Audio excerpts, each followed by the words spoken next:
Hello everyone, welcome to foundation classes by Amit. अगर आप किसी भी टीचिंग एग्जाम की तैयारी कर रहे हैं तो ये क्लासेस आपके लिए मोस्ट इम्पोर्टेंट है। अच्छा, आज की जो क्लास है ना, इसको तो आप बिल्कुल भी स्किप मत कीजिएगा।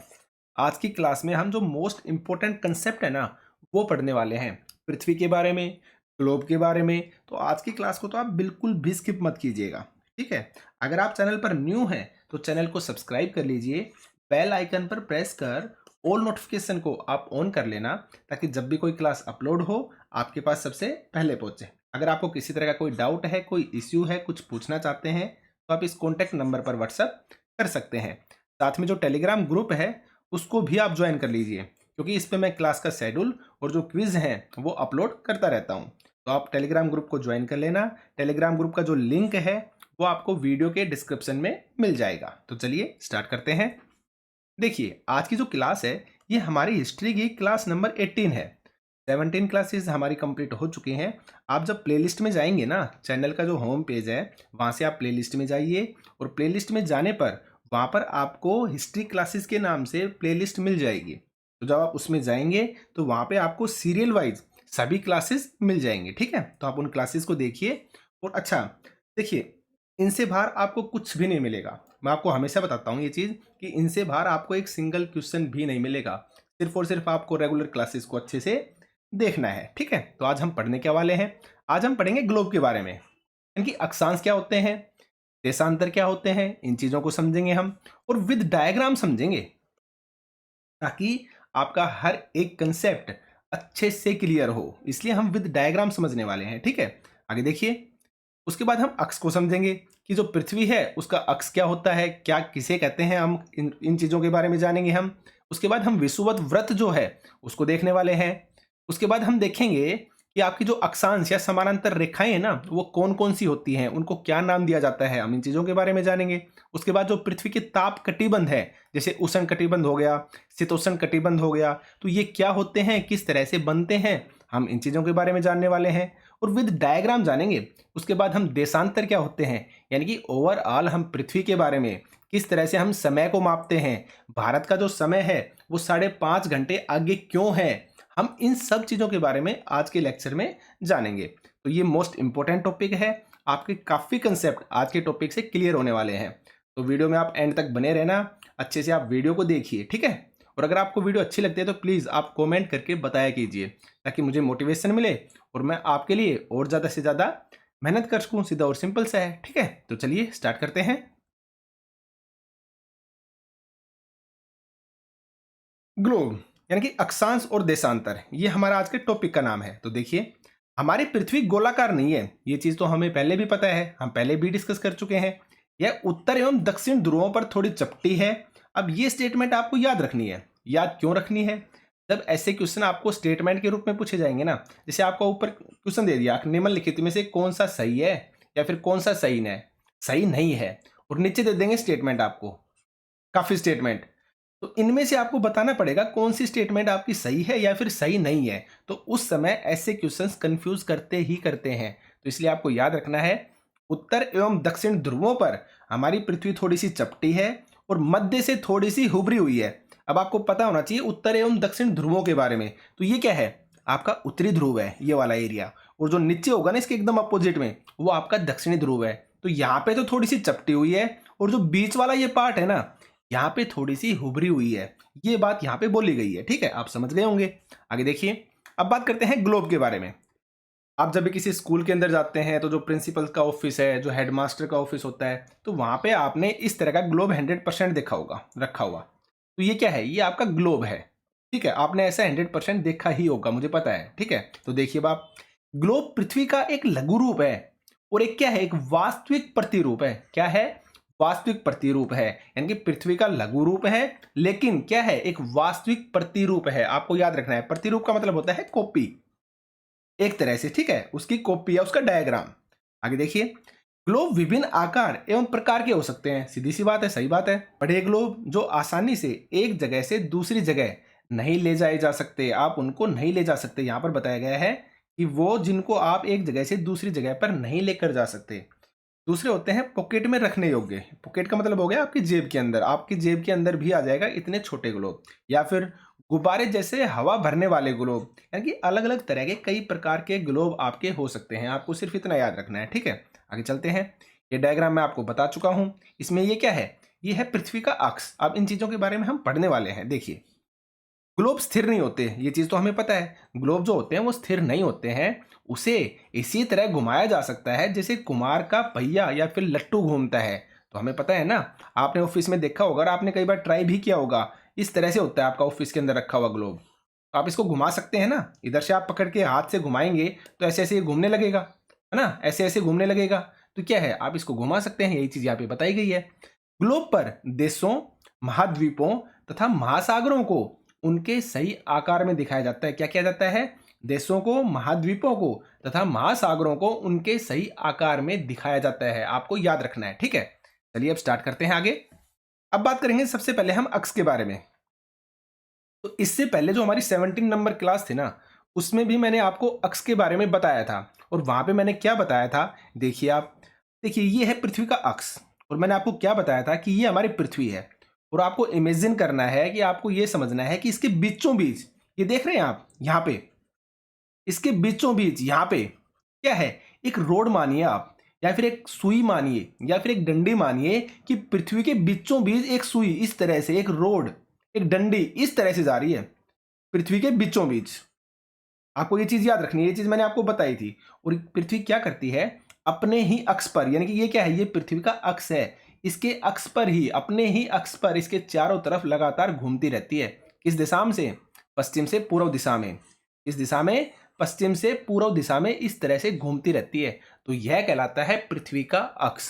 आपको सिर्फ इतना याद रखना है, ठीक है। देखिए आप समझिए लैंग्वेज से, एक सुई ग्लोब में झुकी हुई अवस्था में होती है। कैसी अवस्था में? झुकी हुई। आप देख सकते हैं पृथ्वी क्या है भाई, थोड़ा सा अगर 90 डिग्री हम देखते हैं तो ये बनता है ना, लेकिन क्या है ये? इस तरह से थोड़ी सी झुकी हुई है, इस तरह से है। यही चीज लैंग्वेज के अंदर बोली गई है। देखिए, एक सुई ग्लोब में झुकी हुई अवस्था में होती है, जिसे क्या कहते हैं? हम अक्ष कहते हैं। ग्लोब पर वे बिंदु जिनसे होकर सुई गुजरती है, उत्तर तथा दक्षिणी ध्रुव है। समझ गए आप? तो यहां से स्टार्ट हुआ, यहां से गुजरना स्टार्ट किया ना, और यहां पे जाके एंड हुआ। तो ये वाला पार्ट और जो ये वाला पार्ट है ना, ये क्या कहलाते हैं? आपके उत्तरी ध्रुव और दक्षिणी ध्रुव। ऊपर क्या हो गया? आपका उत्तरी ध्रुव हो गया। और नीचे क्या हो गया? आपका जो दक्षिणी ध्रुव है वो हो गया। यही चीज यहाँ पे बताई गई है। उत्तर तथा दक्षिणी ध्रुव है। ग्लोब को इस सुई के चारों ओर पृथ्वी की भांति पश्चिम से पूर्व घुमाया जा सकता है। यही चीज यहाँ पे बताई गई है। जो ग्लोब है इसको आप पृथ्वी जैसे पश्चिम से पूर्व घूमती है ना, इसी तरीके से आप इसको भी पश्चिम से पूर्व घुमा सकते हैं, ठीक है। अब आगे नोट में देखिए, ये मोस्ट इंपोर्टेंट होते हैं। जब भी आपको नोट दिखे ना, तो समझ जाना कुछ अलग चीज है और आपको वो 100% याद रखनी है। अब पृथ्वी पर वास्तव में ऐसी कोई सुई नहीं होती है। मैंने आपको कल बताया था ना, ये क्या है? अक्ष है। वो एक काल्पनिक रेखा है, वो इमेजिन की गई है। और कि पृथ्वी क्या कर रही है? अपने ही अक्ष के चारों तरफ घूम रही है। तो जो अक्ष है उसको एक काल्पनिक रेखा माना गया है, कि वो वास्तव में नहीं है, हम सिर्फ और सिर्फ समझने के लिए मानते हैं। तो ये चीज आपको याद रखनी है, ठीक है। पृथ्वी अपने अक्ष पर चारों ओर घूमती रहती है, जो क्या है? एक काल्पनिक रेखा है। मैंने बताया ना क्या है? एक काल्पनिक रेखा है, आपको याद रखना है, ठीक है। आगे बढ़ते हैं। ये डायग्राम मैंने आपको समझा दिया है। आगे बढ़ते हैं। अब पढ़ते हैं विषुवत वृत्त के बारे में। इसकी हमने जो लास्ट क्लास थी 17 नंबर क्लास, उसमें भी बात की थी। चलिए एक बार हम फिर से देखते हैं। पहले आप ये समझिए। देखिए इस डायग्राम के अंदर आपको दिखा होगा ना, ये क्या है? मैं इसको कलर चेंज कर लेता हूं पेन का, ताकि आप आसानी से और अच्छे से समझ सके, ठीक है। देखिए अब आप, ये क्या दिखाई दे रहा है? आप ये क्या दिखाई दे रहा है आपको? यहां से लेकर और यहां तक ये डॉटेड लाइन आपको दिख रही होगी ना, ये है पृथ्वी का विषुवत वृत्त। और विषुवत वृत्त जो होता है ना, उसकी वैल्यू कितनी मानी गई है? 0। यानी 0 डिग्री भी बोल सकते हैं, 0 अक्ष भी आप बोल सकते हैं, ठीक है। ये होता है पृथ्वी का विषुवत वृत्त। आपको सिर्फ फिलहाल इतना याद रखना है, हम आगे आगे समझते जाएंगे लैंग्वेज के अकॉर्डिंग। देखिए आप, यह भी क्या है? एक अन्य काल्पनिक रेखा है जो ग्लोब को 2 बराबर भागों में बांटती है, और जिसे क्या कहते हैं? हम विषुवत वृत्त कहते हैं। यानी कि वो काल्पनिक रेखा जो ग्लोब को 2 बराबर भागों में बांट देती है ना, उसे हम विषुवत वृत्त कहते हैं। और पृथ्वी के उत्तर में स्थित आधा भाग उत्तरी गोलार्ध कहलाता है, और पृथ्वी के दक्षिण में स्थित आधा भाग क्या कहलाता है? आपका दक्षिणी गोलार्ध। ध्रुव नहीं, यहाँ पे दक्षिणी गोलार्ध आएगा भाई, ठीक है। क्या कहलाता है? दक्षिणी गोलार्ध कहलाता है। समझिए आप, सीधा और सिंपल सा, ये आपका विषुवत वृत्त हो गया। तो इसके ऊपर की साइड क्या होता है? आपका उत्तर होता है। तो ये वाला जो पार्ट है ना, ये तो कहलाएगा आपका उत्तरी गोलार्ध। क्या कहलाएगा? उत्तरी गोलार्ध कहलाएगा। और इससे नीचे का पार्ट भाई सेम पार्ट होगा ना, ये ऊपर का पार्ट ज्यादा दिखाई दे रहा है आपको, लेकिन दोनों का एकदम सेम होगा। जो विषुवत वृत्त है एकदम 0 डिग्री यानी कि एकदम बीच में होती है ये, और इसके जस्ट नीचे वाला जो पार्ट है वो क्या कहलाएगा?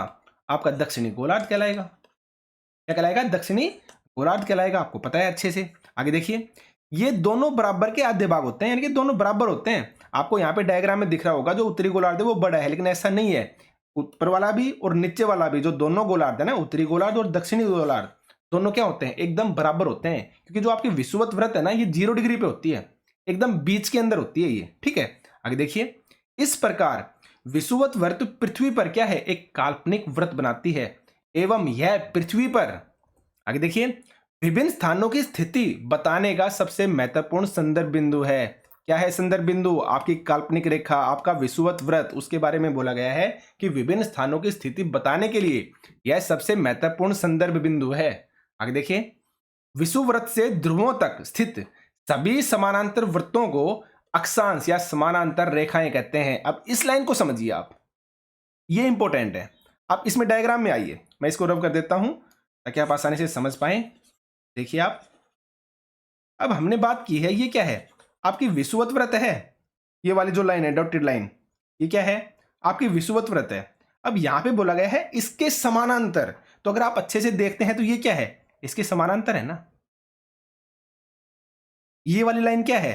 इसके समानांतर है विषुवत वृत्त के। ये वाली लाइन भी क्या है? समानांतर है। समानांतर लाइनें वो होती हैं जो आपस में एक दूसरे से कभी भी नहीं मिलेंगी। तो ये वाली लाइन और ये वाली लाइन आपको लगता है कभी मिलेंगी? दोनों के बीच में जो गैप है ना, ये हमेशा रहेगा। इसके और इसके बीच में जो गैप है ना, ये हमेशा रहेगा। तो यानी कि वो लाइनें जो आपस में कभी नहीं मिलती है ना, वो समानांतर लाइनें कहलाती हैं। तो इसलिए यहाँ पे बोला गया है कि विषुवत वृत्त से ध्रुवों तक। अब विषुववृत्त कौन सा है? आपका ये है। आपको पता है ये वाली लाइन ध्रुवों तक। ध्रुव कहाँ है? आपका ये हो गया उत्तरी ध्रुव, और नीचे की साइड क्या होगा? आपका दक्षिणी ध्रुव होगा। तो विषुवत वृत्त से लेकर आपके ध्रुवों तक, यानी कि उत्तरी ध्रुव तक और दक्षिणी ध्रुव तक, जो क्या होती हैं? समानांतर रेखाएं होती है ना, जो समानांतर वृत्त होते हैं ना, वो कहलाती हैं आपकी अक्षांश या समानांतर रेखाएं। आप समझ गए होंगे जो मैं आपको समझाना चाह रहा हूं। ठीक है, आगे देखिए, विषुवत वृत्त शून्य अक्ष अक्षांश को दर्शाती है। ये चीज मैं आपको बता चुका हूं। इसकी वैल्यू क्या होती है? आपकी 0 डिग्री होती है। ये चीज मैंने आपको स्टार्टिंग में ही बता दी थी। तो 0 डिग्री भी बोल सकते हैं या 0 अंश भी बोल सकते हैं, बात बराबर है। आगे देखिए, विषुवत वृत्त से दोनों तरफ ध्रुवों के बीच की दूरी पृथ्वी के चारों ओर वृत्त का 1/4 होता है, यानी कि 360 अंश का 1/4, यानी कि 90 डिग्री होता है, 90 अंश होता है। अब इसने क्या बोला है आप ये समझिए। यहां पे आपका क्या है? ये विषुवत वृत्त है। अब इसने ये बोला है कि विषुवत वृत्त से लेकर और आपके ध्रुवों तक ये वाला, तो ये वाली आपकी दूरी होती है ना, और ये आपका विषुवत वृत्त है। तो इसने बोला है ये हमेशा क्या होगा? आपका 90 डिग्री होगा। क्या होगा? 90 डिग्री होगा। क्यों होगा? आप इमेजिन कीजिए, आपने यहां से चलना स्टार्ट किया है और आप यहां से इस तरीके से कंप्लीट घूमकर आते हैं ना, तो आपका कितना बनता है? 360 डिग्री बनता है ना। आप यहां पे समझिए, मैंने बोल दिया ये विषुवत वृत्त है आपका। आपने यहां से चलना स्टार्ट किया, यहां से चल के आप कहां पर आए? यहां पे पहुंचे। यहां से कहां पे आए? आप यहां पे आए। उसके बाद आप कहां पे आए? यहां पे, और लास्ट में आप फिर यहां पे पहुंच गए। तो आपको पता होना चाहिए ये क्या है? आपका 90 डिग्री। अगर आप यहां तक पहुंच जाते हैं, यानी कि इस बिंदु से इस बिंदु पर, तो क्या बन जाएगा? आपका 180 बन जाएगा। भाई 90 ये हो गया और 90 ये हो गया, क्या बन गया? 180। अब यहां से और यहां तक जब आप पहुंचते हैं यहां तक, तो फिर से क्या हो गया? आपका 90 डिग्री।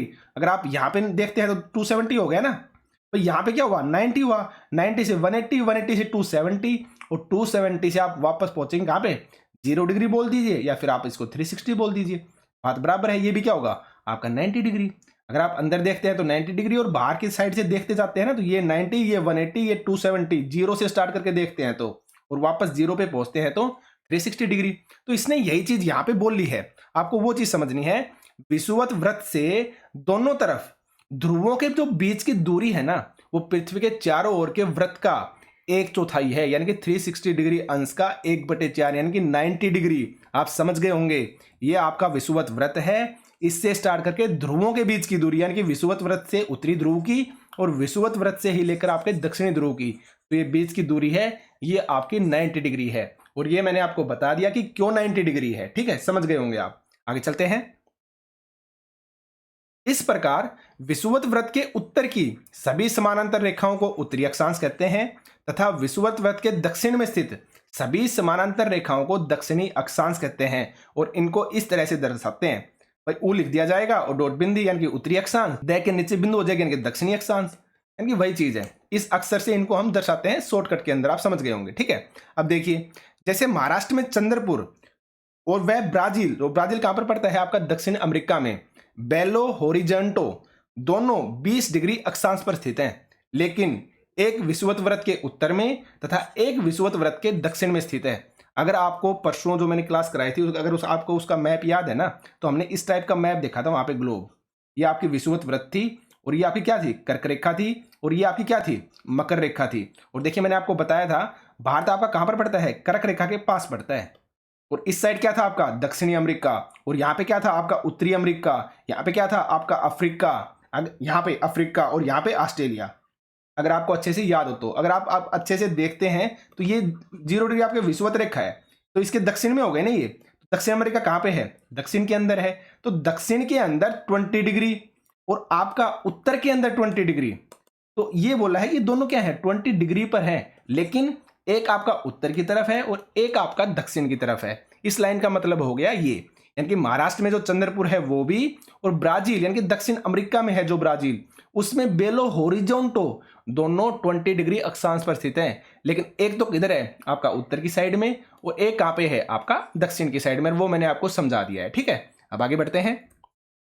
जैसे जैसे हम विषुवत वृत्त से दूर होते जाते हैं, अक्षांशों का जो आकार है ना वो घटता जाता है। भाई सीधा और सिंपल सा है। आप देखिए यहाँ पे विषुवत वृत्त है, अगर आप इसको देखते हैं तो ये क्या है, यहां से जाएगा ऐसे घूमते घूमते घूमते घूमते घूमते दूर से ऐसे ही आएगा, तो ये ज्यादा बड़ा है।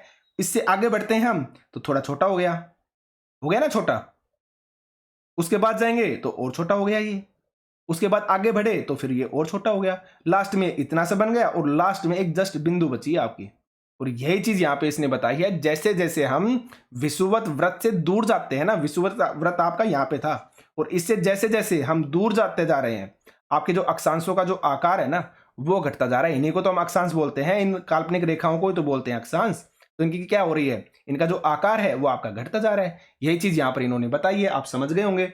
विद डायग्राम समझिए और एक एक लाइन का मतलब समझिए, चीजें माइंड में हमेशा सेट रहेंगी। अगर आपसे अप्लाइड क्वेश्चन पूछा जाएगा ना तो 100% करेक्ट होना ही होना है, अगर आपने कंसेप्ट को अच्छे से समझा है तो। ठीक है, आगे बढ़ते हैं। अब देखिए, अब हम बात करेंगे अक्षांश रेखाओं के बारे में। तो एक तो मैंने आपको बता दी विषुवत वृत्त होती है, जिसको क्या बोलते हैं हम 0 डिग्री। एक आपका उत्तरी ध्रुव होता है, उत्तरी ध्रुव मैंने आपको बताया था 90 डिग्री होता है, ये हमें पता है ना। जो सबसे ऊपर होता है ये कितना होता है आपका 90 डिग्री, और नीचे जो आपका दक्षिणी ध्रुव है ये भी क्या होता है आपका 90 डिग्री। आपको अच्छे से पता है, हमने जस्ट अभी पीछे किया था। ठीक है, आगे बात करते हैं। तो दक्षिणी ध्रुव कितना हो गया आपका, फिर से 90 डिग्री हो गया। इसके अतिरिक्त 4 महत्वपूर्ण अक्षांश और भी होते हैं। अब वो कौन कौन से होते हैं देखिए आप। उत्तरी गोलार्ध में कर्क रेखा कितने डिग्री पर, 23.5 डिग्री उत्तर में। दक्षिणी गोलार्ध में मकर रेखा होती है 23.5 डिग्री दक्षिण में। ये भी मैं आपको परसों की क्लास के अंदर बता चुका हूं, जो 17 नंबर क्लास थे ना उसमें। विषुवत वृत्त के उत्तर में उत्तरी ध्रुव वृत्त 66.5 डिग्री, ठीक है, और विषुवत वृत्त के दक्षिण में दक्षिणी ध्रुव वृत्त 66.5 डिग्री पर आपका स्थित होता है। आप डायग्राम से समझिए तब ज्यादा अच्छे समझ पाएंगे। देखिए आप यहाँ पे, ये क्या है आपका विषुवत वृत्त है, यानी कि 0 डिग्री आपको दिखाई दे रही है। इसके मैंने क्या बताया, दक्षिण के अंदर कितना 23.5 डिग्री दक्षिण में क्या है आपकी मकर रेखा है, और इसके यानी कि विषुवत वृत्त के उत्तर के अंदर 23.5 डिग्री क्या है आपकी कर्क रेखा है। आप यहां पे देख सकते हैं। ठीक है, अब इन्होंने आगे क्या बोला है कि 23.5 डिग्री उत्तर में कर्क रेखा और 23.5 डिग्री दक्षिण के अंदर क्या है आपकी मकर रेखा है, और ये क्या है आपकी विषुवत वृत्त है। अब उसके बाद बोला कि विषुवत वृत्त के 66.5 डिग्री पर क्या है आपका दक्षिणी ध्रुव वृत्त दक्षिण के अंदर, और आपका विषुवत वृत्त के उत्तर में 66.5 डिग्री पर क्या है आपका उत्तरी ध्रुव वृत्त है। इसको बोलते हैं हम उत्तरी ध्रुव वृत्त। अब आगे बढ़ते हैं, आप समझ गए होंगे। अब आगे बढ़िए। अब देखिए, अब बात करते हैं पृथ्वी के ताप कटिबंध के बारे में। हम इन सब चीजों को देखेंगे एकदम डिटेल से और आसानी से धीरे धीरे समझेंगे, आप समझते जाइए। ठीक है, कर्क रेखा और मकर रेखा के बीच के सभी अक्षांशों पर सूर्य वर्ष में एक बार दोपहर में सिर के ठीक ऊपर होता है, इसलिए इस क्षेत्र में सबसे अधिक ऊष्मा प्राप्त होती है तथा इसे क्या कहते हैं हम, उष्ण कटिबंध कहा जाता है। अगर किसी को परसों की क्लास अच्छे से याद है तो वो इन लाइनों का मतलब आराम से समझ गया होगा। और ये मैं एकदम इजी लैंग्वेज में इसलिए लिखता हूं ताकि आप आसानी से समझ पाएं, एक एक कंसेप्ट आपका 100% क्लियर हो। इस लैंग्वेज में मैं लिखने की कोशिश करता हूं, आप समझिए इस बात को। अब जिसने परसों की क्लास देखी थी तो मैंने वहां पे आपको एक चीज समझाई थी, डायग्राम के थ्रू मैंने क्या समझाया था कि ये आपका विषुवत वृत्त है, यानी कि 0 डिग्री। यहां पे मैंने मकर रेखा बनाई थी 23.5 डिग्री दक्षिण के अंदर, और यहां पे मैंने बनाई थी कर्क रेखा। ठीक है, कर्क रेखा कितनी थी आपकी, 23.5 डिग्री उत्तर के अंदर। और मैंने आपको एक चीज बताई थी, अगर यहाँ पे आपका सूर्य है ना, तो अगर सूर्य आपका 21 जून को कहां पे होता है, कर्क रेखा पे होता है और बहुत ज्यादा चमकता है। और 21 जून के बाद आगे धीरे धीरे धीरे धीरे जैसे 23 सितंबर पर क्या होगा, वो विषुवत वृत्त के ऊपर आ जाएगा। और 23 सितंबर के बाद धीरे धीरे 22 दिसंबर पर आपका कहां पे चला जाएगा, मकर रेखा के ऊपर चला जाएगा। ये चीज मैंने डिटेल से आपको समझाई थी। और आपको देखिए 21 जून को यहाँ पे था कर्क रेखा पे तो बहुत ज्यादा गर्मी थी क्योंकि सीधी किरणें पड़ रही थी यहाँ पे। और जब 22 दिसंबर को मकर रेखा पे था तब भी क्या हो रहा था, अच्छी मतलब गर्मी हो रही थी, अच्छी ऊष्मा प्राप्त हो रही थी। तो यानी कि आप अच्छे से देखिए इस एरिया से, यानी कि कर्क रेखा से लेकर और मकर रेखा तक, इस बीच के अंदर आपका जो सूर्य है ना वो अच्छी ऊष्मा पैदा करता है। ठीक है, कर्क रेखा पर करता है 21 जून के आसपास और आपकी मकर रेखा पर 22 दिसंबर के आसपास। और बीच में जो 21 मार्च और 23 सितंबर आते हैं ना, उस समय विषुवत वृत्त के ऊपर करता है। यानी कि ये एरिया आपका कर्क रेखा से लेकर और मकर रेखा तक का जो एरिया है ना, यहाँ पे अच्छी गर्मी प्राप्त होती है। तो इसको बोला गया है आपका उष्ण कटिबंध क्षेत्र। क्या कहा गया है, उष्ण कटिबंध क्षेत्र। क्यों, क्योंकि यहाँ पे आपकी सबसे अधिक ऊष्मा प्राप्त होती है। आप फिर से समझिए, आप नहीं समझ पाए होंगे, आप फिर से समझिए। मैंने आपको क्या बताया, ये विषुवत वृत्त है, यहाँ पे आपका सूर्य है और यहाँ पे कब है सूर्य, आपका 21 मार्च को और आपका 23 सितंबर को। ठीक है, इस समय सूर्य जो है वो आपका विषुवत वृत्त के ऊपर रहता है। कैसे रहता है भाई, 21 मार्च को यहाँ पे है, जैसे ही 21 मार्च से आगे बढ़ेगा ना, हम आगे की तरफ जाएंगे अप्रैल मई जून की तरफ, तो इस तरह से ये सूर्य आगे बढ़ता बढ़ता बढ़ता यहाँ पे आ जाता है। कब, आपका 21 जून को। कहाँ पे, आपकी कर्क रेखा के ऊपर। समझ गए आप। तो यहाँ पे ये गर्मी पैदा करेगा भाई, कर्क रेखा के ऊपर सीधी लाइन पड़ेगी ना, सीधी जो रोशनी है सूरज की पड़ेगी, तो यहाँ पे सबसे ज्यादा गर्मी पैदा होगी। और 21 जून के बाद ये वापस फिर से चलना स्टार्ट कर देता है इसी साइड सूर्य। तो आपका 23 सितंबर तक वापस यहाँ पे पहुंच जाता है। उसके बाद 23 सितंबर के बाद धीरे धीरे धीरे धीरे 22 दिसंबर को आपका पहुंच गया यहाँ पे मतलब मकर रेखा के ऊपर। अब यहाँ पे भी गर्मी पैदा पड़ेगा। तो ये जो एरिया हो गया ना, कर्क रेखा से लेकर ये इस रेखा से और इस रेखा के बीच में ये वाला एरिया, यहाँ पे आपकी ऊष्मा पैदा होगी ही होगी, क्योंकि 21 जून को तो कर्क रेखा पे कर रहा है और 22 दिसंबर को मकर रेखा पे। तो ये वाला जो एरिया है ना, इस एरिया को बोला गया है आपका उष्ण कटिबंध एरिया, इस एरिया को। अब आई थिंक आप अच्छे से समझ गए होंगे। ठीक है, आगे देखते हैं। अब उसके बाद बोला गया है कर्क रेखा तथा मकर रेखा के बाद किसी भी अक्षांश पर दोपहर का सूर्य कभी भी सिर के ऊपर नहीं रहता है, यानी कि डायरेक्ट जो सूर्य की रोशनी होती है वो नहीं पड़ती है। ध्रुव की तरफ सूर्य की जो किरणें हैं वो तिरछी हो जाती हैं। देखिए आप समझिए, तो मैंने बताया यहाँ तक आता है, फिर से वापस इधर चला जाएगा, फिर वापस इधर जाएगा, यानी कि इन एरिया से आगे नहीं बढ़ता है सूरज। ठीक है, तो यहाँ पे इसकी, यहाँ पे सूर्य है मान लीजिए, तो इसकी किरणें यहाँ पे तो सीधी पड़ रही हैं, इस साइड तो तिरछी पड़ेंगी ना, यानी धीरे धीरे जाएंगी ना इस साइड तो जो किरण है। और यहाँ पे है अगर सूर्य है तो इस साइड तो डायरेक्ट पड़ रही है, लेकिन इस साइड क्या होंगी, इसकी तिरछी किरण होंगी।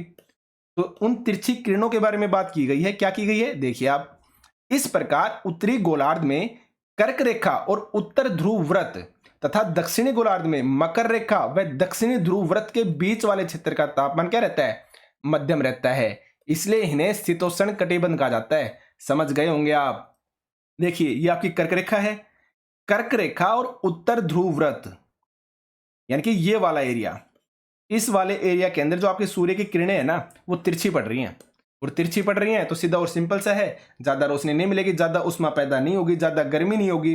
तो इसलिए इस वाले जो एरिया है ना, इसको बोला जाता है उत्तरी शीतोष्ण कटिबंध उत्तर के अंदर, और दक्षिण के अंदर दक्षिणी शीतोष्ण कटिबंध, क्योंकि यहाँ पे भी तिरछी पड़ रही है। कहां से, मकर रेखा से लेकर दक्षिणी ध्रुव व्रत तक। तो ये वाला एरिया क्या कहलाएगा, आपका दक्षिणी शीतोष्ण कटिबंध और ये वाला क्या कहलाएगा आपका उत्तरी शीतोष्ण कटिबंध। अब दोनों चीजें आपको आसानी से समझ में आ गई होंगी। और ये आपका उत्तरी ध्रुव है और ये आपका दक्षिण ध्रुव है। यहां पर क्या होता है आपका सीधा और सिंपल से क्या है दक्षिण शीत कटिबंध होगा और एक साइड होगा उत्तरी शीत कटिबंध। क्यों? क्योंकि यहाँ पे क्या है आपकी बर्फ रहती है, यहाँ पे तो रोशनी पहुंच ही नहीं पाती, यहाँ पे क्या रहती है आपकी बर्फ रहती है। तो जिसकी वजह से ये कहलाएगा आपका दक्षिणी शीत कटिबंध और ये कहलाएगा आपका उत्तरी शीत कटिबंध। दोनों लाइन आपको याद रखनी है। सारा डायग्राम आपको अच्छे से आई थिंक समझ में आ गया होगा। अब आगे बढ़ते हैं। अब बात करते हैं देशांतर रेखाएं क्या है। आप अक्षांश तो समझ गए होंगे, अक्षांश मैंने आपको समझा दिया ना। ये आपकी पृथ्वी है तो ये सारे जो है ना आपके ये विषुवत वृत्त हो गया, तो इस तरह से ये गोले, ठीक है, यानी कि विषुवत वृत्त के समानांतर रेखाएं, ये समानांतर हो गई ना इसके, तो ये वाले आपके अक्षांश कहलाते हैं। अब पढ़ेंगे हम दशांतर के बारे में। तो देखिए किसी स्थान की स्थिति को बताने के लिए उस स्थान के अक्षांश के अतिरिक्त तो देशांतर की भी क्या होती है हमें जरूरत होती है। उत्तरी ध्रुव को दक्षिणी ध्रुव से जोड़ने वाली संदर्भ रेखाएं आपकी देशांतर यामोत्तर या फिर देशांतर रेखाएं कहलाती हैं और इनके बीच की जो दूरी है वो देशांतर के अंशों में मापी जाती है। प्रत्येक अंश को मिनट में तथा मिनट को सेकंड में विभाजित किया जाता है, आपको याद रखना है। अब आप आगे समझिए डायग्राम के साथ। देखिए आपने देखा था अभी ये पृथ्वी थी, ये विषुवत वृत्त था, तो ये तो क्या हो गई आपकी अक्षांश रेखाएं हो गई, ठीक है। अब इधर देखिए आप इस वाली लाइन को देखिए आप, ये जो लाइन है ना ये आप ये मानिए आपकी ग्रीनविच लाइन है और इसको बोला जाता है प्रमुख यामोत्तर। प्रमुख देशांतर बोल दीजिए या प्रमुख यामयोत्तर बोल दीजिए, यानी कि मेन मेडिटेरियन। मेन मेडिटेरियन जो लाइन है ये मानी जाती है आपकी ये। और जिस तरह से वहां पे जो विषुवत वृत्त था ये वाला, इसकी वैल्यू 0 डिग्री थी, तो यहां पे हम इसकी वैल्यू 0 मानते हैं। इसकी जो आपकी प्रमुख यामयोत्तर या फिर आप क्या बोल सकते हैं मेन जो मेडिटेरियन है लाइन, इसकी वैल्यू भी हम क्या मानते हैं 0 डिग्री मानते हैं। इतना आपको समझ में आ गया होगा। अब आगे हम लैंग्वेज के अकॉर्डिंग ही करेंगे। तो देखिए आगे आप देशांतर के बारे में देखिए। उत्तरी ध्रुव को दक्षिणी ध्रुव से जोड़ने वाली संदर्भ रेखाएं, हो गया ना आपका सिंपल सा। ये लाइन किन को जोड़ रही है, ये आपका क्या है उत्तरी ध्रुव है और ये लाइन यहां से चली और कहां पर मिल रही है आपके दक्षिणी ध्रुव में। तो यानी कि उत्तरी ध्रुव और दक्षिणी ध्रुव को जोड़ने वाली संदर्भ रेखाएं। आगे देखिए आप ये सारी लाइन उत्तर ध्रुव से स्टार्ट हो रही हैं, दक्षिण पर मिल रही हैं, उत्तर से स्टार्ट हुई दक्षिण पर मिली, उत्तर से स्टार्ट हुई दक्षिण पर मिली। किस साइड भी देख लीजिए आप, ये आपकी उत्तर से स्टार्ट हो रही है दक्षिण के अंदर जाकर मिल रही है। तो ये जो सारी की सारी रेखाएं है ना ये आपकी देशांतर रेखाएं कहलाती हैं। आपको ये चीज याद रखनी है। आगे हम कंसेप्ट के वाइज अकॉर्डिंग सारी चीजें पढ़ेंगे। देखिए आप ये अर्धवृत्त हैं तथा इनके बीच की दूरी ध्रुवों की तरफ तो बढ़ने पर घटती जाती है एवं ध्रुवों पर क्या हो जाती है शून्य हो जाती है, जहां सभी देशांतरीय यामयोत्तर आपस में मिलती हैं। अब आप इस लाइन का मतलब समझिए, मैं आप इसको रब कर देता हूं, आप समझ गए होंगे। देखिए आप इसने क्या बोला है, जब ये ध्रुवों की तरफ बढ़ती है ना तो इनकी जो वैल्यू है वो घटती जाती है, इनका जो आकार है वो घटता जाता है। ये आपकी क्या है बीच की लाइन है देशांतर, जो प्रमुख यामयोत्तर जिसे मैं बता रहा हूं। अब देखिए आप यहाँ पे बीच में है ये, जैसे जैसे ये कहां पर बढ़ रही है ध्रुवों की तरफ बढ़ रही है, पास आती जा रही है और यहाँ पे जाके मिल गई, यानी कि इसी लाइन से ये लाइन मिल गई। आगे देखिए यहाँ पे जैसे जैसे ये उत्तर की तरफ गई लास्ट में जाके इसके साथ मिल गई, इधर से गई लास्ट में जाके फिर साथ में मिल गई, इधर से स्टार्ट हुई फिर जाके लास्ट में मिल गई। दक्षिण की साइड देखते हैं तो भी ऐसा ही है, दक्षिण में जाके कहां पर मिलेगी दक्षिण ध्रुव में, इस साइड से ये जाएगी ऐसे जाके फिर ये मिल जाएगी, इस तरह से ये जाएगी ये भी मिल जाएगी।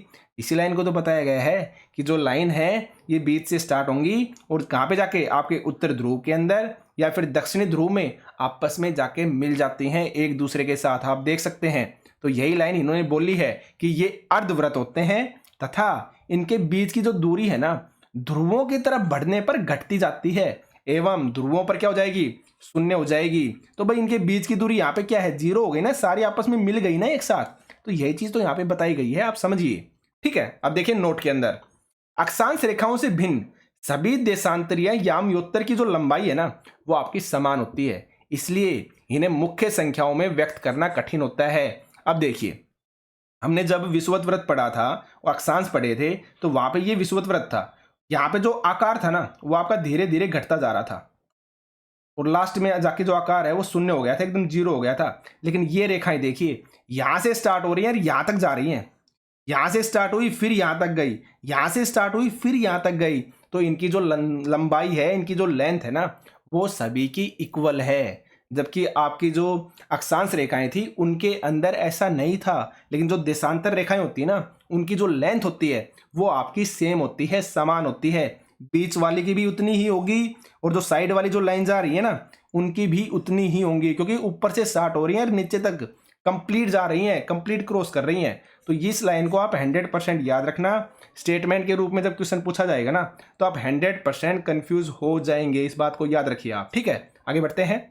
इसलिए सभी देशों ने निश्चित किया कि ग्रीनविच, जहां पर ब्रिटिश वेधशाला है, से गुजरने वाली याम्योत्तर से पूर्व व पश्चिम की ओर गिनती शुरू की जाए और इसे प्रमुख याम्योत्तर या जिसका नाम 0 डिग्री देशांतर रखा गया। ये मैं आपको बता चुका हूं। ये जो बीच वाली लाइन है ना, ये वाली लाइन, इस लाइन को 0 डिग्री क्या बोलते हैं, देशांतर या फिर याम्योत्तर भी आप बोल सकते हैं। ठीक है, यही लाइन इन्होंने यहाँ पे बताई है। आगे चलते हैं। अब देखिए, इस 0 डिग्री देशांतर से हम 180 डिग्री पूर्व या 180 डिग्री पश्चिम तक गणना करते हैं। प्रमुख याम्योत्तर तथा 180 डिग्री याम्योत्तर मिलकर पृथ्वी को दो समान भागों, पूर्वी गोलार्ध तथा पश्चिमी गोलार्ध के अंदर विभाजित करते हैं। अब इन लाइनों का आप फिर से मतलब समझिए। एक एक चीज मैं आपको डायग्राम के थ्रू समझाऊंगा, आप इस चीज को यकीन मानिए। देखिए आप आगे, इसने बोला ये क्या है, आपकी प्रमुख याम्योत्तर होगी 0 डिग्री।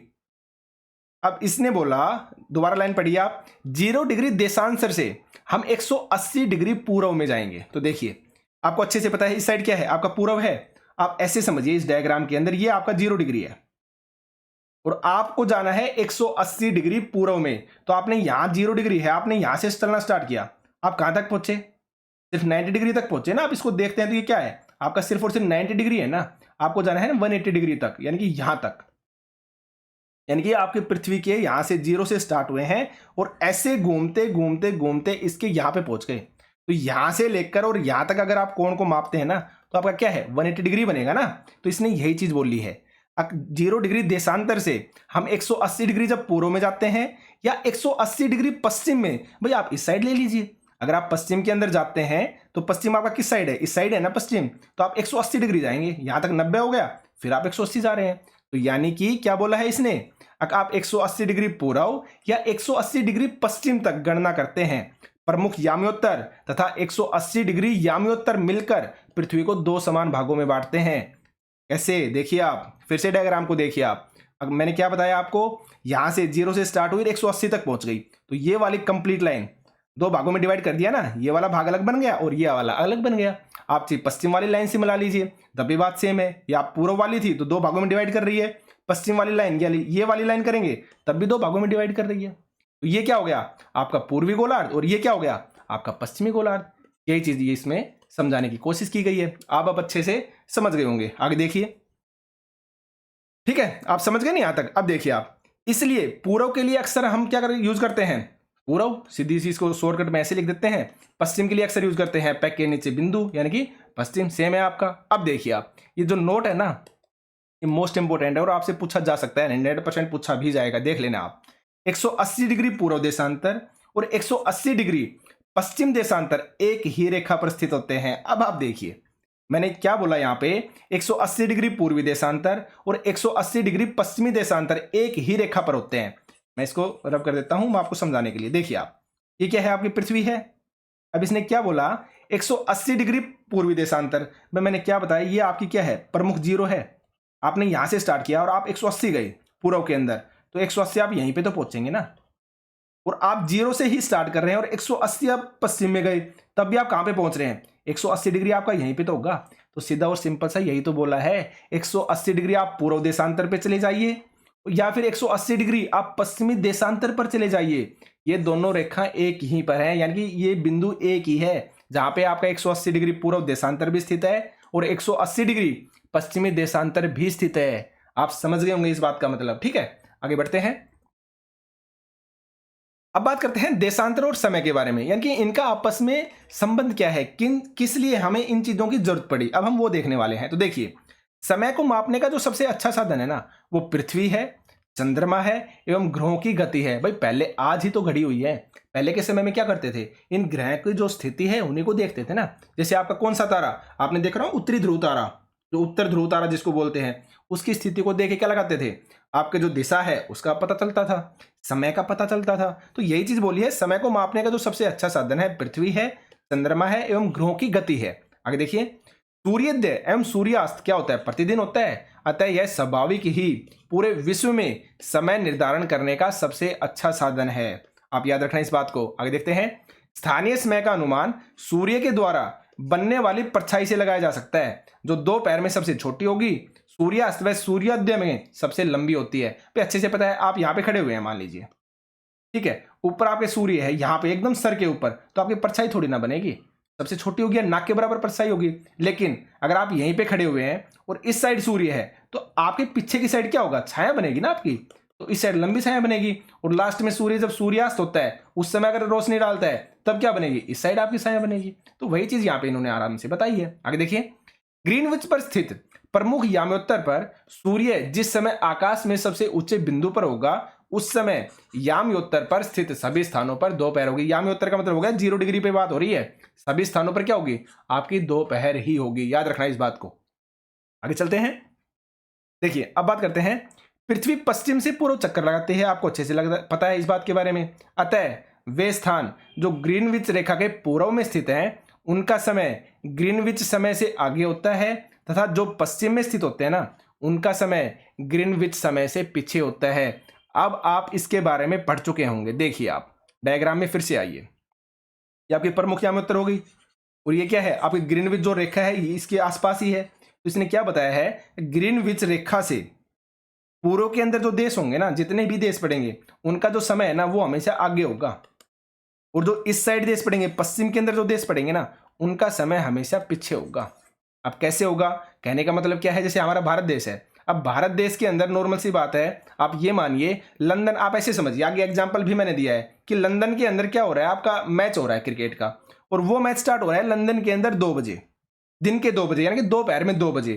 तो भारत के अंदर वो कब स्टार्ट होगा, कितने समय पे, आपके लगभग 5.5 घंटे बाद स्टार्ट होगा, यानी कि शाम को 7:30 पे स्टार्ट होगा। अब ऐसा क्यों हुआ, ये हुआ आपके ग्रीनविच रेखा की वजह से, और उसके जो समय हमने निर्धारित किया है उस समय की वजह से। क्यों, क्योंकि पूर्व के अंदर जो देश है ना, उनका समय हमेशा क्या मिलेगा, आगे मिलेगा, और जो पश्चिम में है उनका समय हमेशा पीछे मिलेगा। तो जो इंग्लैंड है वो आपका पश्चिम में पड़ता है, जबकि जो हमारा भारत देश है वो कहाँ पे पड़ता है, आपका पूर्वी गोलार्ध के अंदर, यानी कि पूर्व के अंदर पड़ता है। अब 5.5 घंटे आगे क्यों होता है, ये हम आगे पढ़ेंगे, ठीक है। आगे चलते हैं, आप समझ गए होंगे लाइन का मतलब। आगे देखिए आप, किसी भी स्थान पर जब सूर्य आकाश में अपने उच्चतम बिंदु पर होता है दोपहर में, उस समय घड़ी में दिन के 12 बजते हैं। ये चीज आप याद रखना, किसी भी स्थान पर जब सूर्य आकाश में सबसे उच्चतम बिंदु पर होगा ना, सब एकदम सर के ऊपर होगा, उस समय घड़ी में 12 बजते हैं। आपको पता है, एक नॉर्मल सी बात है।